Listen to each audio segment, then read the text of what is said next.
Welcome to Dindimba, a good name. In our culture, a good name is not just what you are called, it is what you are known for. It's your character, your honor, your legacy. It's what remains long after you are gone. That is why we say Dindimba, because in the end, it's not just about the name you carry, it's about the name you leave behind. This is a podcast dedicated to digging deep into the legacy of the Bafaw people, our history, our values, and the responsibility we carry forward. But before we ask what kind of name we are building, we must first understand where that name comes from. Today I am joined by someone whose life reflects both heritage and service, Prince Isuka Ndoki Mukete, the eldest surviving son of the late Chief Abel Kombone Mukete of Kumba. He carries with him not only royal lineage, but a deep connection to the story and identity of the Bafaw people. A journalist by profession, he has also served as Assistant Secretary General of the Cameroon Football Federation for 8 years, bringing leadership experience at a national level. Within the Bafaw community, he has played an active role as chairman of the Cultural and Land Committee, elected during Boom in Kombone, demonstrating a continued commitment to preserving and shaping our heritage. Today, even in his work as a farmer, he remains grounded in the land and traditions that define who we are. He is someone who does not just know our history, but lives within it and understands what it means for us today. So, Princess Soka, thank you very much for joining us. How are you doing today? I'm fine. I'm honored. Thank you, thank you. So let me start here. Um, when you hear Bafo, what does that name mean to you personally, especially with your lineage? Bafaw, which is also in four, gives you the background of unity I like that. and with a rich history that you would want to identify yourself with the tribe in the culture, in its traditions, in our way of upbringing. That is the pride of the Bafaw man. Tell us, Ashi, you said it also means unity, or it means unity to you. Does four have more than one meaning? In four is oneness. And four is like the truth that does not have two versions. I like When they that. say in four, it means oneness. So that is where we get our origins in our Yeah. name. Yes. Why do you think that is? What do you think our ancestors meant when they called us that? It was a reminder or a dictum for us to remain that because that is what they were, and they wanted us to continue in that same spirit. Okay, I like that. Now, in our anthem, we have this phrase, "Mfo adititi." Now, can you tell us how it came that we knew ourselves and are known as that star tribe? It's so clear that the handy example is that the primary schools we had around Bafour villages, you completed that and you had to go to a Susung in Bakosi land Okay. to continue the senior part of your education. And you would like to know, and this is a palpable fact, that the Bafours who left Bafour villages, I'll give you examples of people like A.D. Williams, Isaac Mandy of A.D. Williams of Krume, Isaac Mandy of Kokobuma, Simpson Dimbongo of Kumba. They had a special dormitory for Bafaw children in Bakosi land. They were Oh, not mixed up with wow. other people. Yes, sir. Wow. So why did they have that special dormitory for us? Because the Bafaws had proven to be very powerful, but friendly. That takes us back to what you had earlier asked. That reverence that was given to the Bafaw is after the war. Can you tell us? You After the said war. you said the war. What war are you referencing right now? There was a war between the Bafaw and the Bakosis, and this was over territory, a fight for supremacy, and that. And I will tell you a story which still remains verifiably Okay. that in the fight for more territory, our Bakosi brothers had planted placards showing their boundaries, and they had people watching to see who will come and take off those things. And when the Bafours knew that their boundaries had been adulterated, they sent their commandos. Oh, wow. Yes, they did. Wow. And these commandos entered and removed those placards with the people watching, and they did not see them. Wow. So When they how realized, do you know how long the war was between the Bafour and the Bakosi people? it wasn't that long, just the same like the Kombe Wars, it wasn't that long. The Bafours people manifested their strength, and the other people, wise enough, asked for peace, and peace was made. Like in the Can Bakosi case, there were rituals that had to be carried out to establish this peace, and they had a blended spear which was shot through a tree. It went through the trunk of a tree with wow. the attachments of the other fetish things to establish this peace, and that is where they swore that no Bafour man, no Bakosi man, no matter the quarrel, will remove the cutlass from the seat where it is put. I see. So I guess that is the history of our close relationship with the Bakosi. Yes, we are even more to that. Even in the case of migration, my part of my family is in Kiko, in Bangem, I see. because during the migration, you say from Mashui, but the villages are different. While the Kokobuma people, the Batoms, came from Sembien, the other two Shambe, made of the Bapoban and the Bayukis, they call them Etu Shambe, came from the Mashui. And in that migration, two of my grandfather's brothers settled in Kiko, and he alone continued to Kombone Bafo. Wonderful. So Now, that is the migration. talking about that migration, something has always fascinated me. When you look at the Bafour villages along that road, all the way from Kokobuma to Kumbe and further, you realize that the Bafour villages seem to be on prime land. Now, history has taught us that only the strongest are able to maintain prime land. Uh, is that the kind of history we came from? Were we warriors? Can you tell us a little bit more about our ancestors and how they were able to gain these prime village lands? It was no accident.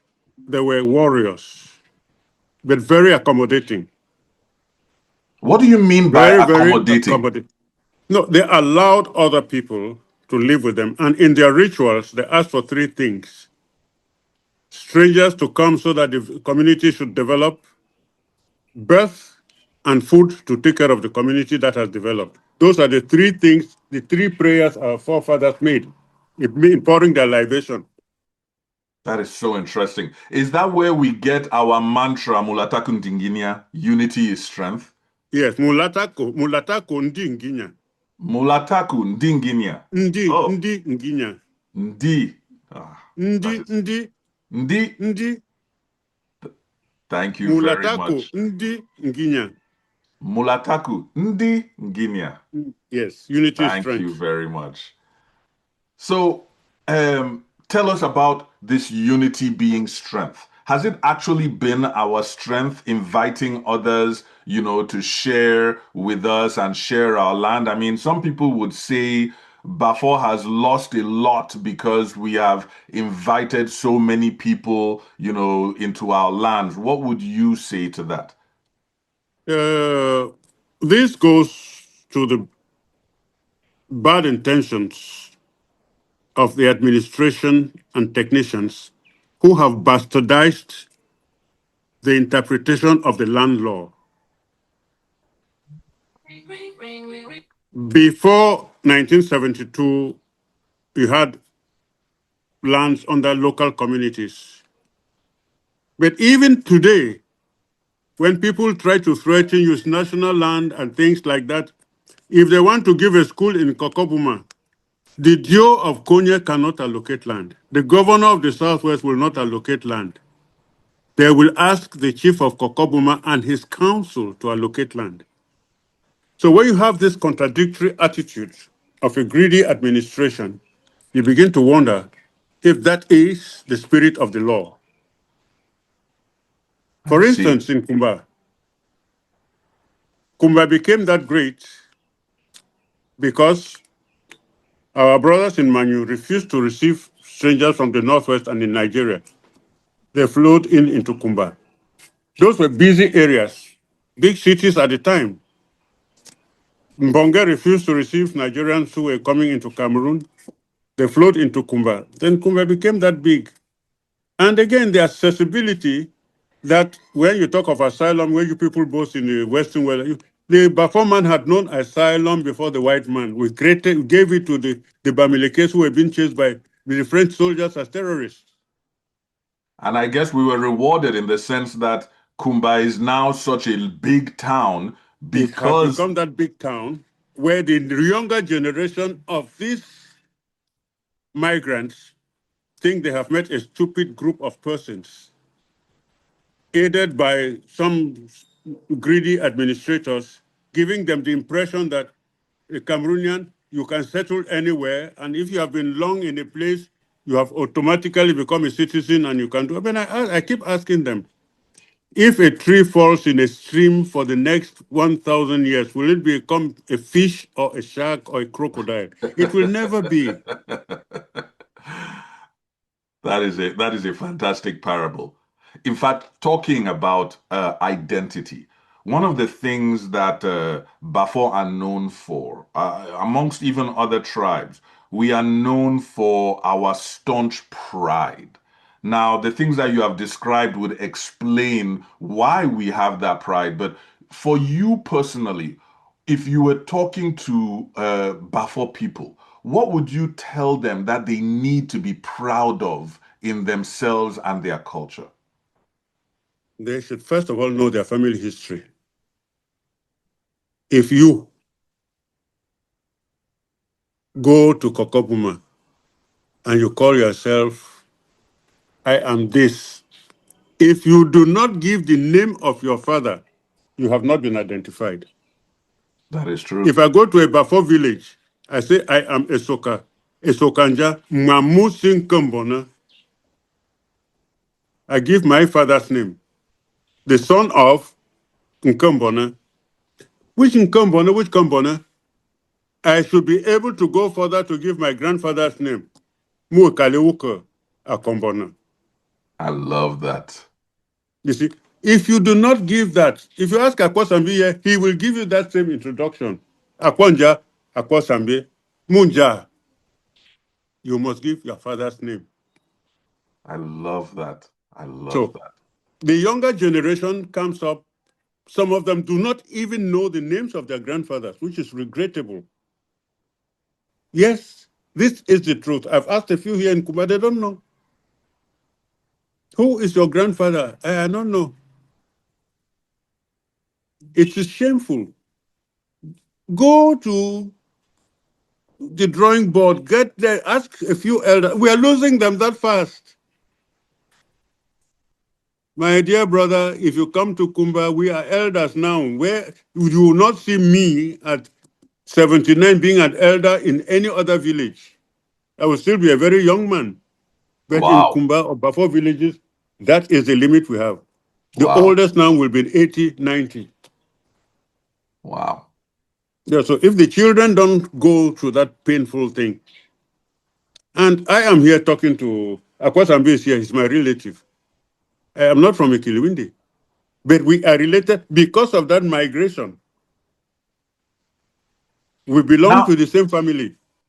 it's wonderful that you bring that up because it seems like the history of the Bafour people is migration. It's like we like to wander. So, what would you tell those Bafour people who have migrated to the diaspora, whether it be the US, the UK, or whatever? How do they maintain their Bafourness? That people, I, when they I, see them, they can feel that in them. I don't like to think the Bafour who went out there, migrated. These are people who went to look for greener pastures to come back and develop Bafour land. Amen. If Amen. someone says that he has migrated, I don't see the Bafourness in that. They went out there to seek and bring back and develop our various Bafour villages. So, what you are telling us is that the part of being Bafour is remembering where we came from, just like you talked about knowing your father and your grandfather. Of course. It is I am about, proud to tell people in the migration, my great grandfather was called Ekunda from wow, Mboland, a leopard hunter. That is wow, where I come from. My grandfather migrated with the three brothers coming down, and the two brothers, Akwafese and Bokosa, remained in Kiko.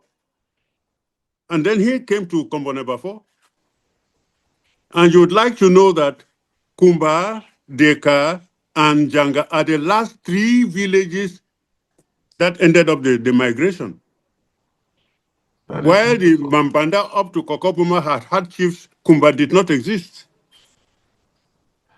So, tell us a little bit about how our ancestors interacted with, the colonialists when they came, because we had just migrated, we had migrated to these different places, and all of a sudden, the white people show up. What was our relationship with them? It was cordial, and you would like to know that the Bafour history is one of the most recorded and best documented. Why is that? But Why did the whites feel it necessary to record our history so deeply? well, they were fortunate to have an administrator in my father's person, Abel Mukete, who was a district head. Apart from being the chief of Kumba, he Wow. was a district head. He was an administrator, and For his those who don't reactions. know, can you explain to us just the breadth of power of a district head, especially back in that time? Yeah, he was the administrator. He was like the GO. The whites did not do anything without consulting with him. Now, as They the did not. district head, was he head over only the Bafour, or did he also No, head no, no, over no, no. many He different was tribes? he covered until recently because you had a Kumba division which encumbered the present Kupe Mwaninguba and Jan divisions. They were all under the administration of Abel Mukete as a So, district head. so when we say Bafour is the star tribe, not only are we the star tribe to ourselves, but it sounds like what you're saying is that our paramount chiefs were district heads over multiple tribes. Would you agree with that? Yes, yes. It is documented. It's not saying it because it's Mukete. I say it's documented. This is very interesting. So now, with that kind of history, which is so vibrant and so powerful, what other message would you give to Bafo children around the world to be able to keep that name, that good name of Bafo? Yeah, thank you. First, they should be honest. Know where you're coming from. The fact that your father was nothing yesterday and you have made it today don't change the history of the tribe. I love Some that. people who have become rich and educated are trying to change the history of the tribe from Kokobuma to Njanga. I love that. Yet, we should be honest to ourselves, maintain the truth. We have the families. For instance, I tell people, any Bafaw man in Kumba who has no relationship in any other Bafaw village must be a slave because we migrated. Mediki did not meet Bafaw people here in Kumba. Mediki did not. That is interesting. Yes, we migrated. You have the families coming from here to here to here. Okay, the two Shambe have 8 villages. The Batoms have 2 villages. But migration history remains. You take, for instance, you go to Krume. Krume is a village. But you have indigenes of Kokobuma who migrated and maintained their Batomness in them. And they were still speaking Litom until their death in Krume. Let me ask you, because you seem to have so much information about us, about our people. What makes you most proud to be Bafaw?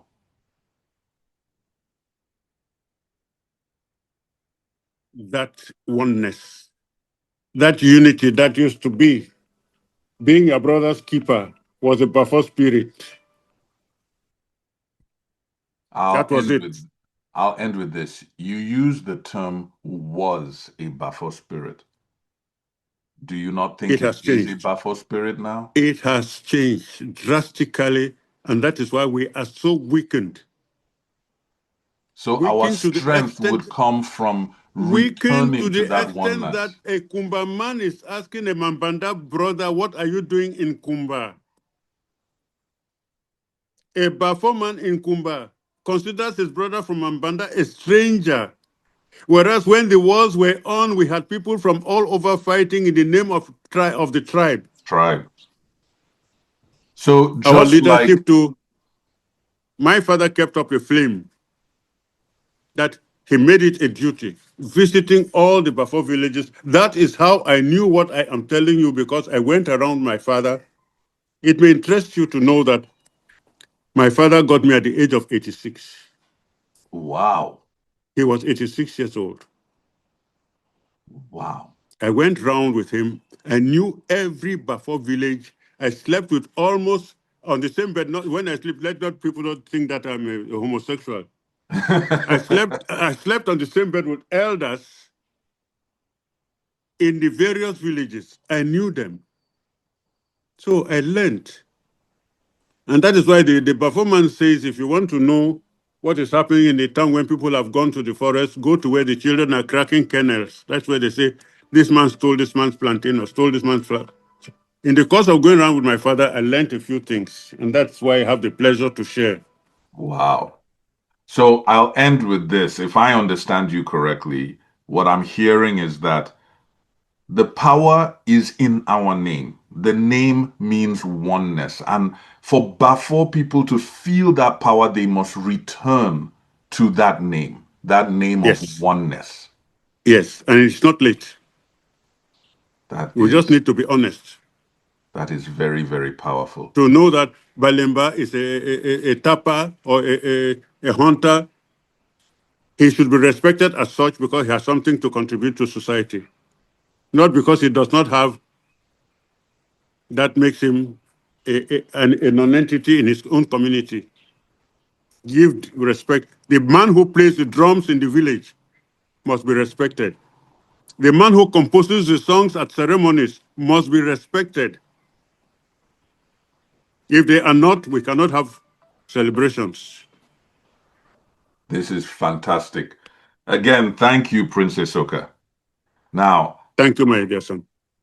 as we close, we've taken a step back, not just to learn history, but to understand identity. Because the name Bafaw is not just a word. It carries stories, it carries struggle, it carries strength, it carries people. And as you've learned here today, it carries oneness. Today we've been reminded that we did not create this name, we inherited it. From those who came before us, who lived it, who defended it, and who gave it meaning. And because of that, it is not ours to take lightly. It is ours to understand. It is ours to honor. And most importantly, it is ours to carry forward. So we return to this. Dindimba, not just the name we carry, but the name we must live up to. This is Dindimba, a good name.